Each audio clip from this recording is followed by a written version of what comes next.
Mes problèmes financiers ont certainement débuté quand j'avais 18 ans, avec un jeune enfant, une dépression monoparentale. C'est vrai que je pouvais pas comprendre les tenants et aboutissants de la carte de crédit.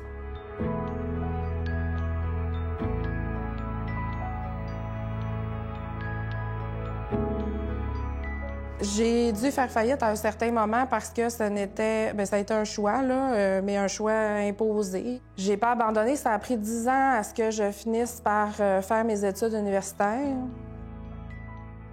Les difficultés financières ont commencé plus quand j'étais au cégep, quand j'ai eu mon premier enfant. Fait que j'avais 19 ans. Tu sais, t'as à payer des couches, t'as à payer du lait, on payait mes frais scolaires. Bien, ça crée beaucoup de honte puis de culpabilité.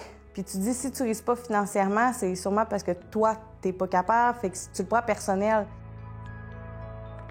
Je suis tombée monoparentale quand mon plus vieux, Bastien, avait 2 ans. J'ai un enfant qui a beaucoup de besoins, qui a des rendez-vous beaucoup. Ça fait que côté travail, ça a toujours été assez problématique. Tu te dis, c'est pas possible, je m'en sortirai pas.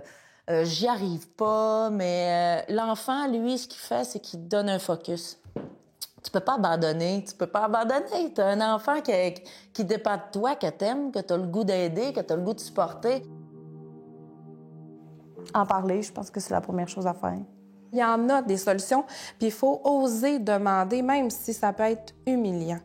Puis je sais tellement comment ça peut être humiliant, puis qu'on veut pas avoir l'air pauvre puis se faire juger. D'aller dans les organismes, ça te permet de rencontrer des gens qui vivent la même situation que toi.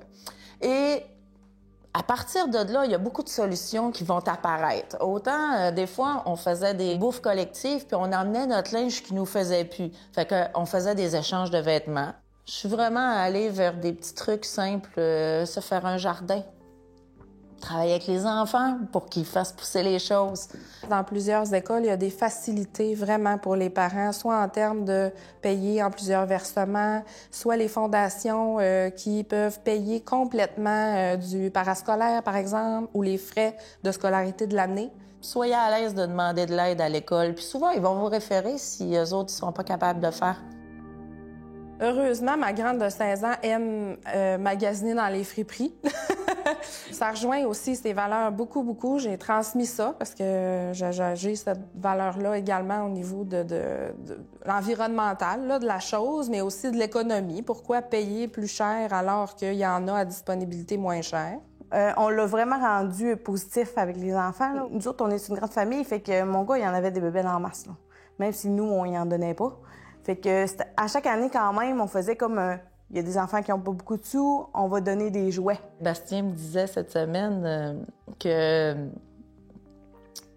a vécu des choses pas faciles, mais que ça l'a fait ce qu'il est aujourd'hui. Ces problématiques financières-là, ça a été formateur parce que ça a mis ses valeurs à bonne place. C'est les détails qui font le bonheur. On cherche trop loin.